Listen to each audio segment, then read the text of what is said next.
Hello hello hello.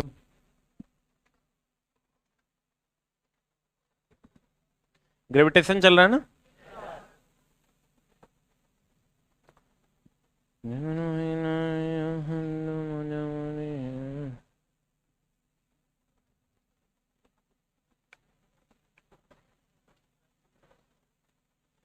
ध्रुवीय उपग्रह।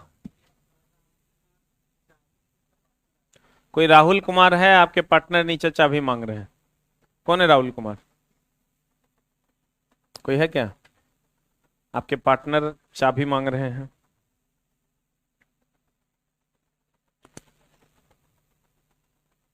दे दीजिए। ध्रुवीय उपग्रह, कौन उपग्रह चला? ध्रुवीय उपग्रह, इसको हम लोग चला पोलर सैटेलाइट कहते हैं।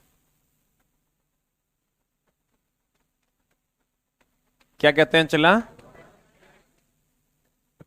पोलर सैटेलाइट कहते हैं, जिसको हम लोग ध्रुवीय उपग्रह के नाम से जानते हैं। चाबी लेते जाओ, दे दो।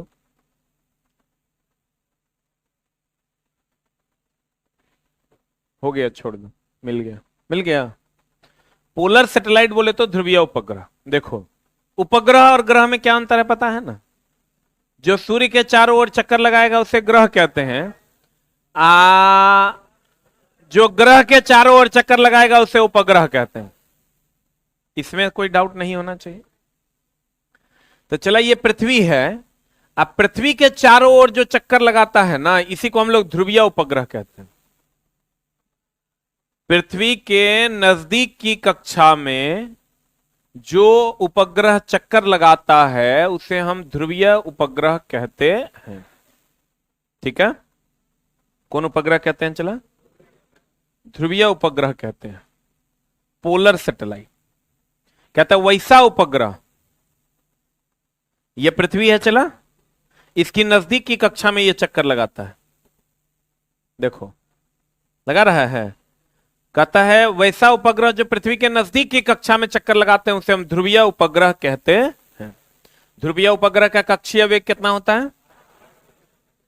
और इसका कक्षीय वेग मतलब ये जिस वेग से चक्कर लगाता है वो वेग होता है 8 किलोमीटर पर सेकंड। और इसका आवर्तकाल होता है 84 मिनट। मतलब एक चक्कर, आवर्तकाल कहते हैं एक चक्कर पूरा करने में लगा समय।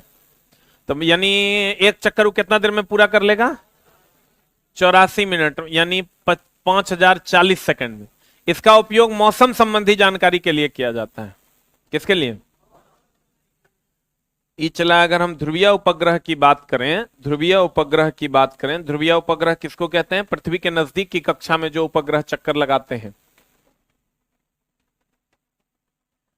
इसका जो कक्षीय वेग है वो होता है 8 किलोमीटर पर सेकंड। इसका जो आवर्त काल है वो होता है 84 मिनट। कितना मिनट? और ये हमें देता है मौसम संबंधी जानकारी। जो हम लोग चला कहते हैं ना, आज का मौसम साफ रहेगा, आज आसमान साफ रहेगा। मौसम संबंधी जानकारी कौन देता है? कौन देता है? ध्रुवीय उपग्रह मौसम संबंधी जानकारी देता है।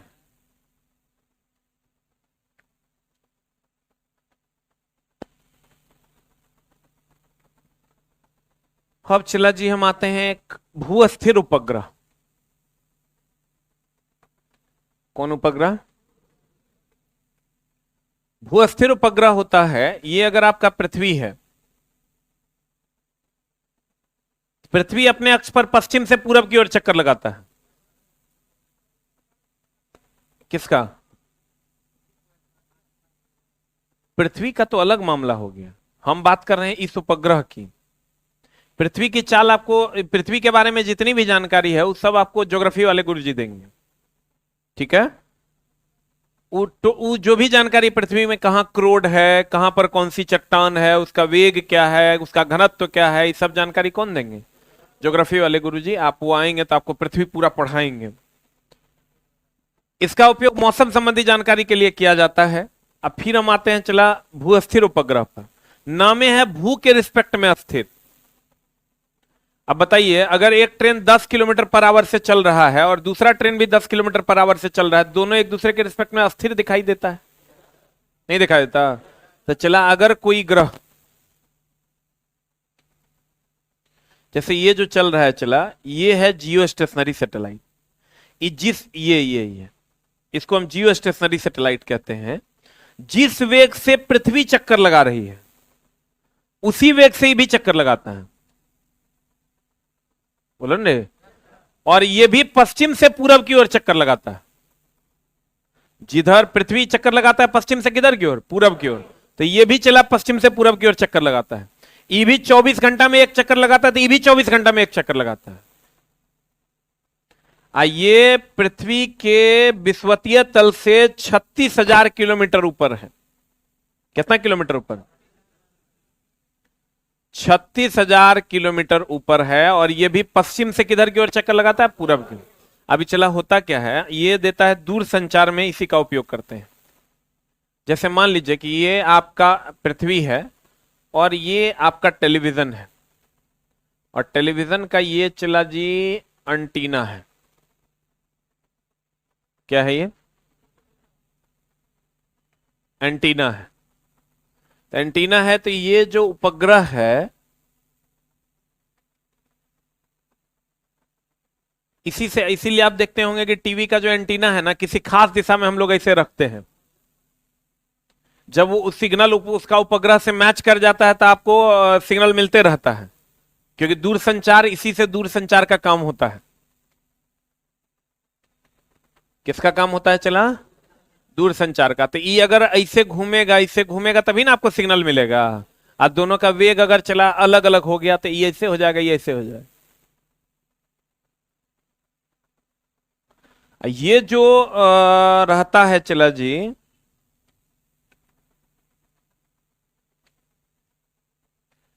पृथ्वी के तल से 36,000 किलोमीटर ऊपर।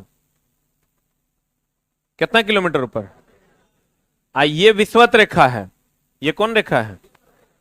तो विषुवतीय तल में ये विषुवत रेखा है, तो ये इसी के पैरेलल तल जो होगा इसे विषुवतीय तल कहते हैं। ये इसके पैरेलल है कि लंबवत है? तो विषुवतीय तल में ये भी पश्चिम से पूरब की ओर चक्कर लगाता है पृथ्वी, ये भी पश्चिम से पूरब की ओर चक्कर लगाता है। पृथ्वी भी अपने अक्ष पर 24 घंटा में एक बार घूम जाती है, ये भी 24 घंटा में एक बार घूम जाता है। एक बार घूमने में लगा समय आवर्तकाल कहलाता है। बताओ इसका आवर्तकाल कितना होगा? इसका जो आवर्तकाल होगा वो कितना होगा चला? 24 घंटा ना। आइए किधर से किधर घूमेगा? आइए दूर संचार में, जैसे रेडियो, टेलीविजन इत्यादि के सिग्नल के लिए हम लोग इसका उपयोग करते हैं। कहते हैं भूस्थिर उपग्रह, जियो स्टेशनरी सैटेलाइट। भूस्थिर उपग्रह ऐसा उपग्रह है जो पृथ्वी तल से कितना किलोमीटर ऊपर है? ऊपर विषुवतीय तल में चक्कर लगाता है। किधर से किधर? पश्चिम से पूरब की ओर। फिर कहता है इसका कक्षीय वेग कितना और आवर्तकाल कितना? भूस्थिर उपग्रह का उपयोग कहां होता है? दूर संचार। अगर हम चला इसकी बात करें भूस्थिर उपग्रह का, तो ये किधर से किधर घूम चक्कर लगाता है? पश्चिम से पूरब की ओर चक्कर लगाता है। पश्चिम से किधर की ओर चक्कर लगाता है? पूरब। Any doubt? किधर से किधर चक्कर लगाता है? और इसका आवर्तकाल कितना होता है? इसका कक्षीय वेग कितना होता है?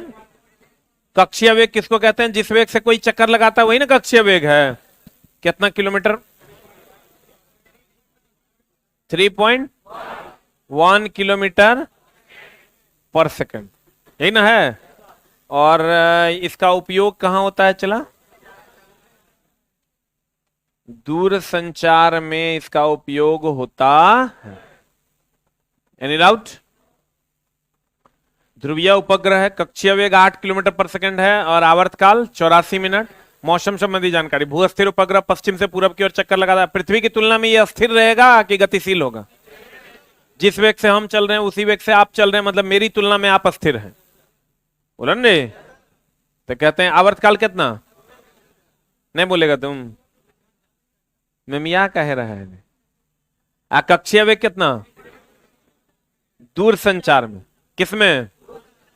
अभी वो लड़का है मेरे पास, कहता है ना हम सकिए नहीं रहे हैं 5 घंटा में, मतलब 5 घंटा से क्लास होता है हम सकते नहीं हैं, मतलब हिम्मते नहीं कर पाते हैं। अभी ब्याह कर देंगे तो 2 धिया पुता 6 महीना में हो जाएगा। अरे छोटा, हम लोग 8 घंटा क्लास करते थे तब, इसका मतलब तुम्हारा स्कूलिंग ठीक से नहीं हुआ है। स्कूल में चला 8 घंटा लोग क्लास करता था, 10 बजे जाता था और 6 घंटा तो कम से कम, आज 4 बजे चला था, 6 घंटा हुआ ना रे। हम लोग जब कॉलेज जाते थे चला 10-10 घंटा क्लास चलता था, कोचिंग में भी 10-10 घंटा क्लास चल रहा है। यहाँ तुम 5 घंटा में फ्री होता है। तुम्हारे लिए समस्या ही है कि तुम एनर्जी को बचा के ही नहीं रखा है, कंप्लीट वेस्टेज ऑफ एनर्जी हो चुका है। सुबह में तुम खा के आता नहीं है। ऐसा भोरे उठता होगा, लगता होगा 5 घंटा आए महाय। अरे चला ऐसे होता है, तुम यहीं पर कुछ दोस्त बनाओ जिसके साथ तुम थोड़ा बहुत हंसी मजाक भी कर सको, और सुबह में नाश्ता करके आओ, अपने तुमको पढ़ने में मजा आएगा एकदम। चला तुम ही समझो, ये तुम अभी जो पढ़ रहे हो और नहीं पढ़ोगे, दोनों में फर्क बस ये है कि अगर पढ़ लोगे तो बहुत सुंदर सी लड़की से तुम्हारा ब्याह होगा, दूसरा चला कि तुम्हारे जेब में पैसा होगा, और नहीं तो तोरा में या कुत्ता में कोनो फर्क नहीं होगा। लोग तुमको कहेंगे ओह ओह ओह ओह, तुमको आओ आओ आओ। तो तुम अपने आप को कुत्ता अगर साबित करना चाहते हो तो मत पढ़ो, ठीक ना। ये चला एकदम महा गड़बड़ स्थिति हो जाएगा। हम कह रहे हैं इसलिए चुपचाप पढ़ाई पे ध्यान दो। सकना क्या होता है रे? तुम तो चला देह को लाके रख देता है, हम 14 घंटा पढ़ा लेते हैं, सुबह में शुरू करते हैं और रात में 9:30 पौने 10 तक खत्म करते हैं। कैसे पढ़ाते हो? मैक्सिमम हम 17 घंटा पढ़ाएं। सुबह ड्राइवर का जब वैकेंसी आया था, सुबह 5 बजे से लेकर रात के 10 बजे तक, कोई फर्क नहीं पड़ता। तुम तो चला खाली क्या करते हो, देह को लाए, चुतर देखता है कहां रखे। हम चला देह हाथ हिलाते हैं, दिमाग भी चलाते हैं, हाथों चलाते हैं, बोलते भी हैं, और तुम छोटा तैयो ने सक रहा है। तो देखो अपना एनर्जी को वेस्ट नहीं करो, नहीं तो गड़बड़ हो जाएगा। चला भू अस्थिर उपग्रह का उपयोग कहां करते हैं? दूर से। अभी चला जो नहीं सक रहा है वो जॉब करने में कैसे सकेगा? अच्छा जॉब में तो 5 घंटा से कम 4 घंटे की तो ड्यूटी होता नहीं है, जॉब में ड्यूटी कम से कम। हाँ वो कैसे करेगा? ओकरा में तो फट के दरवाजा लग जाएगा। इसलिए चला जी पढ़ने पे ध्यान दीजिए, फालतू की बात मत बोलिए। कहता यदि पृथ्वी और चंद्रमा के बीच की दूरी वर्तमान दूरी की आधी हो जाए तो उनके बीच गुरुत्वाकर्षण बल का गुना कितना से बढ़ जाएगा? F बराबर फॉर्मूला होता है G(m1)(m2) बटा R। बीच की दूरी वर्तमान दूरी की आधी हो जाए तो आधा हो जाएगा, तो F नया हो जाएगा G(m1)(m2) बटा R/2 का होल। ये हो जाएगा चला 2 दूनी 4 ऊपर जाएगा G(m1)(m2) बटा R²। ये हो जाएगा 4 इंटू F। बोलन रे 4 इंटू क्या हो जाएगा F? अब बता क्या हो जाएगा? कितना गुना बढ़ जाएगा? 4 गुना। 3 गुना ऑप्शन में ना है, नहीं है तो आंसर 4 गुना होगा। 3 गुना ऑप्शन में ना है तो मतलब बढ़ जाएगा नहीं होए जाएगा पूछ रहा है। बढ़ जाएगा पूछेगा फिर भी होए जाएगा आंसर मारना है, ठीक है ऑप्शन के हिसाब से। 3 रहेगा तभी 4 मारो, नहीं दे रहा है 3 आंसर। एक बार दिया था उसके बाद बंद कर दिया है, 4 मार रहा है सब, ठीक है। तो ऑप्शन चूंकि बोर्ड यही दे रहा है, बहुत सारा क्वेश्चन पे चला इसमें रिसर्च किया, वही मामला आ रहा है। एक अंतरिक्ष यात्री पृथ्वी के बराबर आयाम किंतु उसके द्रव्यमान का 3 गुना द्रव्यमान वाले एक ग्रह पर जाता है। बहुत बढ़िया बात है। एक अंतरिक्ष यात्री अभी पृथ्वी पर है, एक अन्य ग्रह पर जाता है, जाने दो। करे एक अंतरिक्ष यात्री पृथ्वी के बराबर आयाम किंतु उसके द्रव्यमान का 3 गुना द्रव्यमान, यानी अगर यहां पर द्रव्यमान m है, द्रव्यमान वाले एक ग्रह पर जाता है। यदि पृथ्वी पर उसका भार 60 न्यूटन है तो उस ग्रह पर कितना होगा? यहां पर W बराबर होता है चला mg, बोलो ना हाँ, और W बराबर m g के बदले तो gm बटा R² होता है, बोलो ना रे। इसका वैल्यू दे दिया है 60 mgm बटा आर स्क्वायर का वैल्यू कितना दिया है? कहता है यदि पृथ्वी पर उसका भार 60 न्यूटन है तो एम जी एम बटा आर स्क्वायर का वैल्यू 60 है। तो अन्य ग्रह पर जब जाओगे तो W dash is equal to M G M के जगह पर 3m ना, आप बटा आर स्क्वायर, तो 3 बाहर आ जाएगा, 3m बटा आर स्क्वायर, तो 3 गुना एम जी एम बटा आर स्क्वायर को 60 ना, गुना 60 इज इक्वल टू 180 होगा। पढ़िए क्वेश्चन एक बार फिर से। आयाम मतलब आकार, तब ना त्रिज्या को कांस्टेंट रखे हैं। आयाम का मतलब क्या होता है? आकार। आयाम का मतलब यहां लिख लीजिए आकार। अब पढ़िए क्वेश्चन। कहते हैं आकार निश्चित हो गया, इसका मतलब त्रिज्या निश्चित ना हो गया हो। तो क्वेश्चन कह रहा है एक अंतरिक्ष यात्री पृथ्वी के बराबर आयाम किंतु उसके द्रव्यमान का 3 गुना द्रव्यमान वाले एक ग्रह पर जाता है, यानी यहां m है तो यहां 3m है। यदि पृथ्वी पर उसका भार 60 न्यूटन है तो ग्रह पर उसका वजन क्या होगा? यहां पर अगर 60 न्यूटन है तो इस ग्रह पर इसका वजन क्या होगा? यही ना कह रहा है क्वेश्चन। तो भैया द्रव्यमान अगर 3 गुना हो जाएगा तो ये भी 3 गुना हो जाएगा, 3 बाहर आ जाएगा, 3 छक 18 180 हो जाएगा। अगर यहां का था 5 गुना हो जाता तो 5 गुना हो जाता तो यहां 5 कर देते हैं, यहां 5 हो जाता, 6 5 30, 300 हो जाता। बोलो अगला क्वेश्चन आपके स्क्रीन पर कहता है कितनी ऊंचाई पर गुरुत्वीय त्वरण का मान पृथ्वी के मान का 1/4 हो जाएगा। एक बात बताइए, पृथ्वी के सतह पर जी का मान कितना? जीएम बटा कह रहा है कितनी ऊंचाई पर गुरुत्वीय त्वरण का मान पृथ्वी का 1/4 हो जाएगा, यानी कितनी ऊंचाई, ये एच का मान क्या होगा जब जी डैश का मान जो होगा वो g/4 हो जाएगा, तब ऊंचाई क्या होगा? हाइट पर तो जीएम बटा आर प्लस एच का होल स्क्वायर ना होता है हो। अरे हाइट पर जीएम बटा आर प्लस एच का होल स्क्वायर, और डेप्थ में होता है जी डैश और जी 1 - डी बटा आर। पढ़ाए पीछे हम। अब चला एक इक्वेशन आपको ये मिल गया, एक इक्वेशन ये मिल गया। अब यहां से चला 1 और 2 को सॉल्व कीजिए और एच का मान निकालिए कितनी ऊंचाई पर कह रहा है। यहां से सॉल्व कीजिएगा, चला जी बराबर हो जाएगा जीएम बटा आर स्क्वायर, एगो हो जाएगा g/4 is equal to GM बटा आर प्लस एच का होल। यहां से चला जी कट जाएगा, जीएम कट जाएगा, ये हो जाएगा कितना, ये 4 ऊपर चल जाएगा, ये आर प्लस एच का होल स्क्वायर ऊपर चल जाएगा, आर प्लस एच का होल स्क्वायर अब बटा आर स्क्वायर, ये स्क्वायर उस साइड जाएगा तो 2 हो जाएगा, ये पूरा दोनों स्क्वायर उस साइड उठ के जाएगा, कितना हो जाएगा, ये चला हो जाएगा 2 इज इक्वल टू, इस साइड स्क्वायर आएगा रूट होगा 2 ना होगा, is equal to R plus H बटा आर। इसको सॉल्व कर लीजिए, 2r बराबर आर प्लस एच, यहां से h बराबर हो जाएगा आर, आर का मान दे दिया है 6400, तो 6400 किलोमीटर इज द आंसर। बोलो एक बार फिर बता दें। अब तुम सोचोगे कि आई सर आपको कैसे पता चल गया कि भागे देना है, आप कैसे ये सब बात समझ जाते हैं? हम समझते हैं चला क्योंकि हमको प्रैक्टिस है, और प्रैक्टिस ऐसा चीज है कि जो खुद से करने से होता है। हम कितनों तरह करके दिखा देंगे, तोरा लगेगा ये तो हो रहा है, बाप रे कितना चीज हो रहा है, कभी भाग दे रहे हैं, कभी मान पुट कर रहे हैं, सब मास्टर कैसे जान जाता है, हम कैसे जानेंगे? आप भी जानिएगा जब आप इसको प्रैक्टिस कीजिएगा तो, ठीक ना। हम एक बार मास्टर साहब से लड़ गए थे, आई सर आपको कैसे पता चल जाता है ऊपर नीचे साइन थीटा से गुना करना है?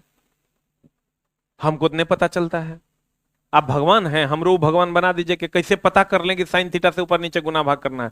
तो मास्टर कहता था देखो अगर तुमको दिख रहा है 2 cos थीटा, तो मतलब समझ लो कि एगो साइन थीटा अगर ऊपर में डेवलप कर देंगे तो 2 sin theta into cos theta बराबर sin 2 थीटा हो जाएगा, और नीचे ऑलरेडी cos 2 थीटा है तो ये दोनों को काट देंगे, साइन थीटा cos 2 थीटा को फिर से बदल देंगे साइन में, और साइन में बदल के तभी कट जाएगा। हम बोले बा इतना सोचना पड़ेगा कि हम कैसे बुझेंगे? बोला प्रैक्टिस से।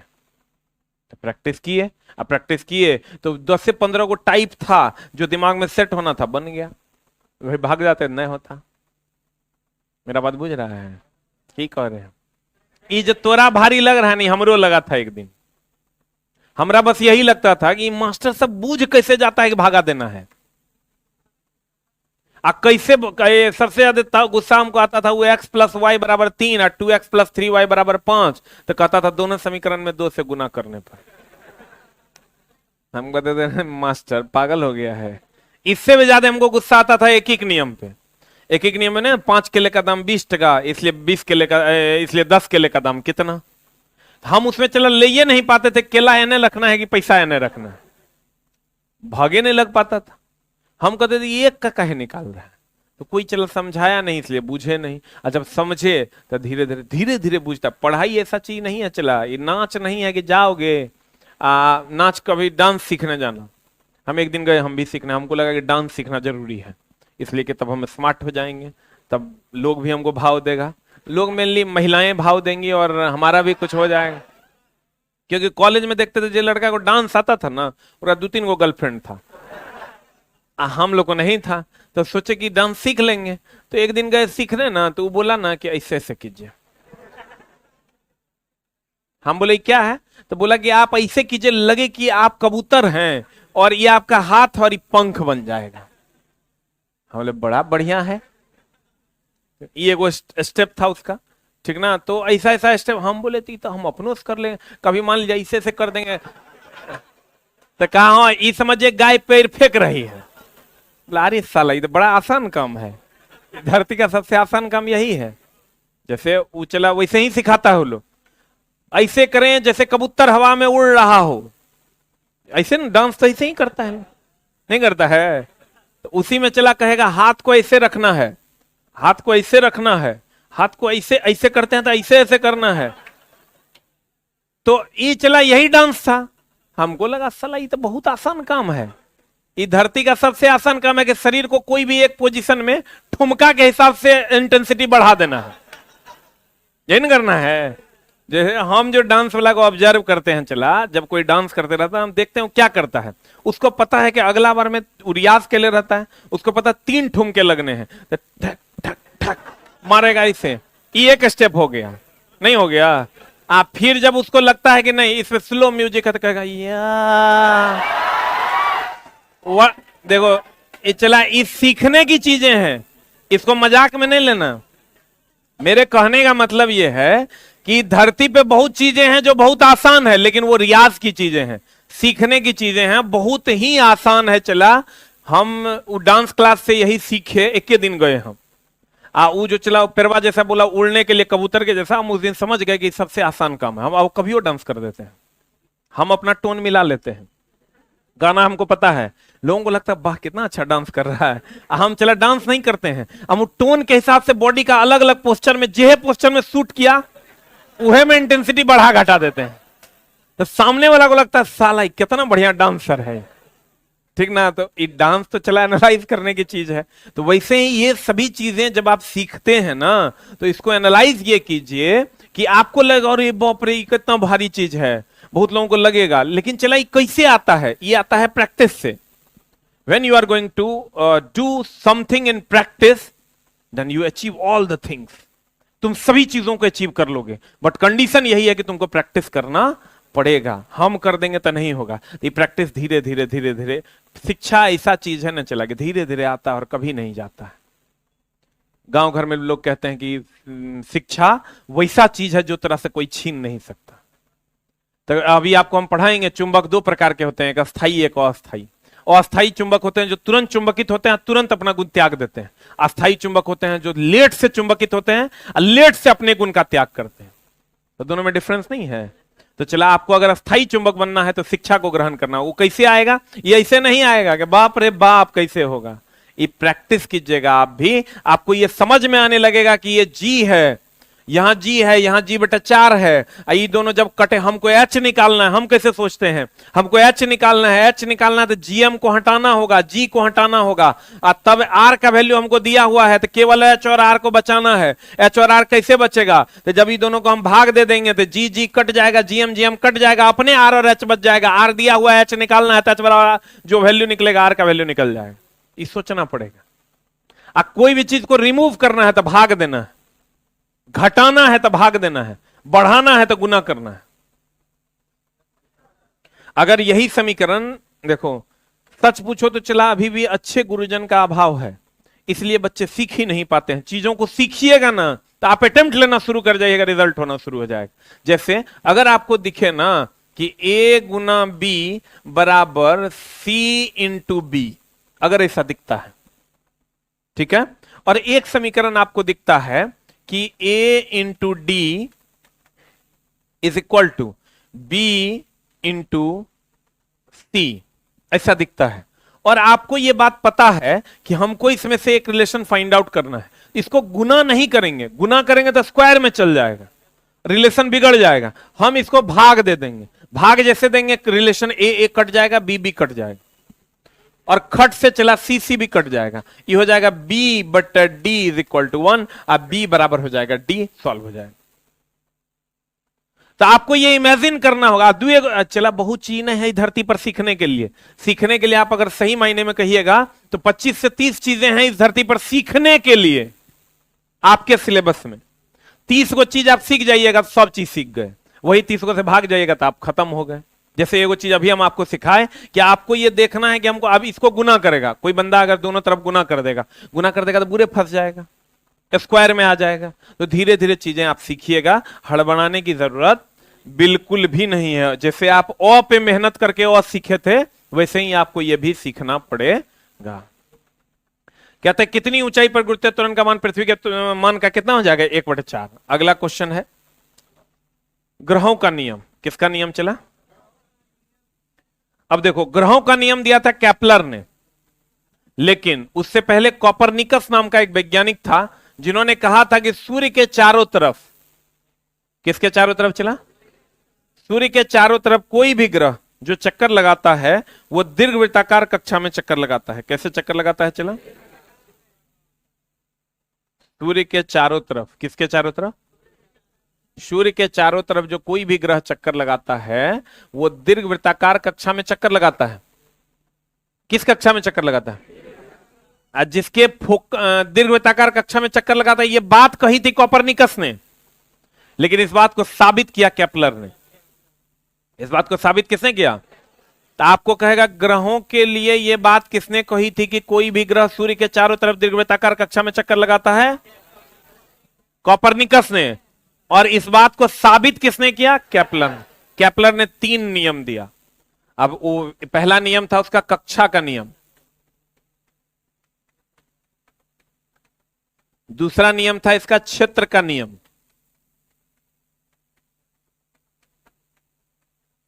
और तीसरा नियम था इसका परिक्रमण काल का नियम।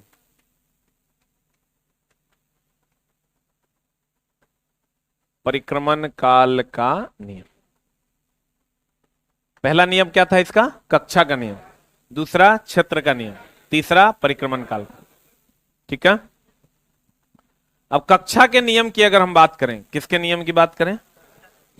कक्षा का नियम कहता है कि कोई भी ग्रह सूर्य के चारों तरफ दीर्घवृत्ताकार कक्षा में चक्कर लगाता है। ये दीर्घवृत्त समझते हो, ये वृत्त है और इसको ऐसे कर दीजिएगा दीर्घवृत्त, इलिप्स जिसको कहते हैं।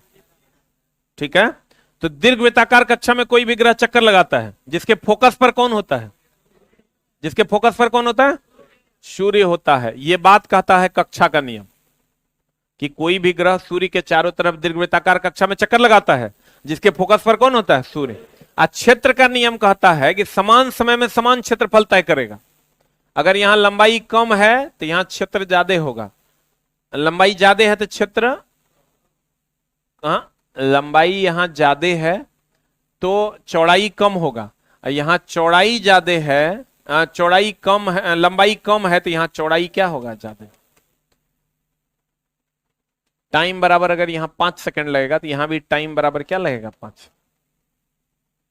और यहां अगर क्षेत्रफल 5 मीटर स्क्वायर है तो यहां भी क्षेत्रफल कितना हो जाएगा? 5 मीटर।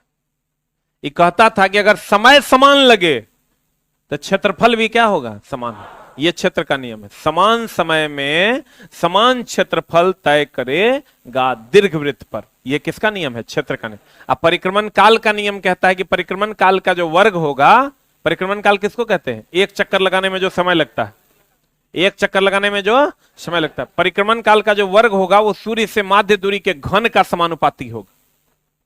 यह है तीसरा नियम। अब देखिए, आपको कहेगा किसने कहा था पहली बार कि कोई भी ग्रह सूर्य के चारों तरफ दीर्घवृत्ताकार कक्षा में चक्कर लगाते? कॉपरनिकस। किसने कहा था? इस बात को साबित किसने किया?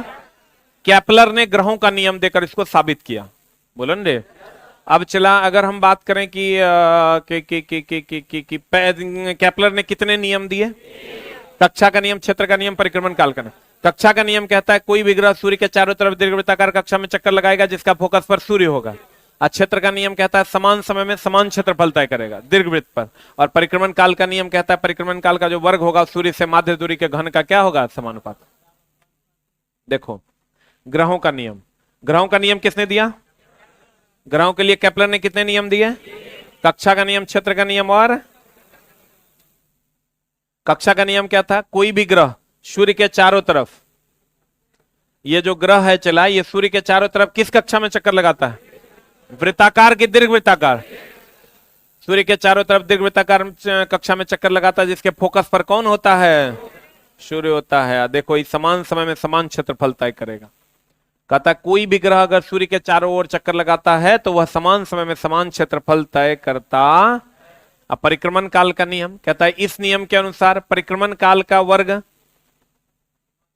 सूर्य से माध्य दूरी के घन का क्या होगा?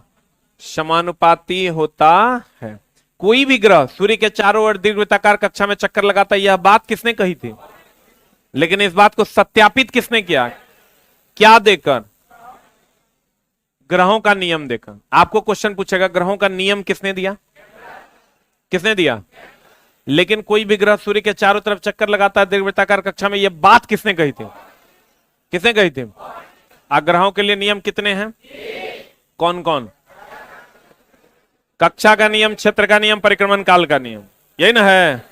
बोलो न रे। कक्षा का नियम कहता है कोई भी ग्रह सूर्य के चारों तरफ दीर्घवृत्ताकार कक्षा में चक्कर लगाएगी जिसके फोकस पर सूर्य होगा। और क्षेत्र का नियम कहता है कि समान समय में समान क्षेत्रफल तय करेगा।